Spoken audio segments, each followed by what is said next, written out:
अगर आप भी सिल्वर ईटीएफ्स में पैसे लगाने जा रहे हैं तो पहले इस वीडियो को पूरा देखिए और फिर अपना डिसीजन लीजिए। सबसे पहले बात करते हैं ईटीएफ्स होते क्या हैं। ईटीएफ्स है वो क्लोज्ड फंड होते हैं। क्लोज्ड फंड यानी कि एक बार अगर आपने म्यूचुअल फंड कंपनी को पैसा दिया उसके बाद वो किसी से पैसा कलेक्ट नहीं कर सकते, और अगर आपको इनसे एग्जिट होना है तो वो एक्सचेंजेस पर ट्रेड होते हैं, आप वहां से एग्जिट हो सकते हैं, पर कंपनी से इससे कोई लेना देना नहीं होता।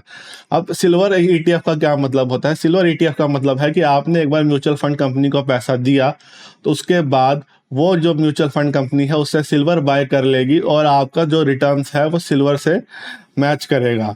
उसका मैकेनिज्म अलग होता है कि वो वॉलेट में रखते हैं या वो कैसे बाय करते हैं, वो सिल्वर बाय कर लेते हैं और उस आपका रिटर्न्स उससे मैच करता है। तो अंडरलाइंग एसेट हो गया सिल्वर, और आपने उससे बाय किया। जब सिल्वर की डिमांड बढ़ेगी तो आपके रिटर्न्स बढ़ेंगे, सिल्वर की डिमांड कम होगी तो आपके रिटर्न्स कम होंगे। ये एक बेसिक फंडा है ईटीएफ्स का, सिल्वर ईटीएफ्स का।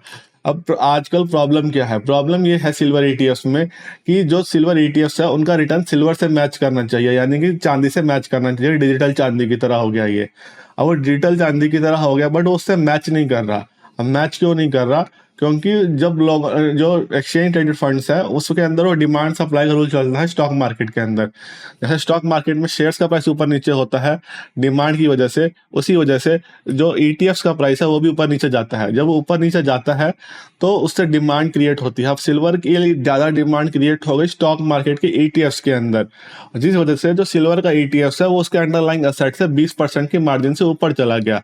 अब होना ये चाहिए था कि वहाँ पर एक स्टॉपेज होना चाहिए, कुछ होना चाहिए कि वो अपने अंडरलाइंग एसेट से इतना ऊपर नहीं जा सकता। अगर आज कोई बंदा बाय करेगा तो वो उससे अप्रॉक्सीमेटली 18 या 20% ज़्यादा प्राइस देगा जो एक्चुअल सिल्वर का प्राइस है उससे।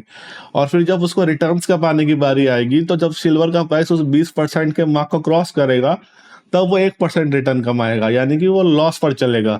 तो इसीलिए जब आप इन्वेस्ट करने जा रहे हो तो इस बात का जरूर ध्यान दीजिए कि जो सिल्वर, अगर जो अंडरलाइंग असेट्स है उनकी वैल्यू से उसका प्रीमियम ज़्यादा तो नहीं है, यानी कि उससे ज़्यादा एक्स्ट्रा ऑर्डिनरी तो नहीं है, यानी 1-2% तो ऊपर नीचे होता है डिमांड सप्लाई की वजह से, और 15-20% ज़्यादा होगा तो रिटर्न्स कैप्चर करने में मुश्किल होता है। तो आपको ध्यान देना चाहिए कि इसके पीछे स्टोरी क्या है और अंडरलाइंग असेट्स कैसे काम कर रहे हैं। तो ऐसे ही इंपॉर्टेंट अपडेट्स के लिए मेरे चैनल को सब्सक्राइब करें और इस वीडियो को लाइक करें।